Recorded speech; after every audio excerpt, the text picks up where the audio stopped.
তাজপুর সমুদ্র সৈকতে তলিয়ে গেল তিনজন পর্যটক।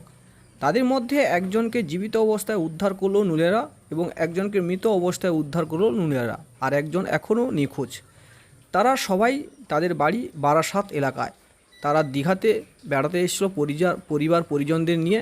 আজ সমুদ্র সৈকত তাজপুর সমুদ্র সৈকতে স্নানে নামেন। সেখানে উত্তাল সমুদ্র জোয়ারের জলে তাদেরকে তলিয়ে নিয়ে যায়, যা নিয়ে রীতিমতো চাঞ্চল্য ছড়িয়েছে এলাকায়।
হাওয়া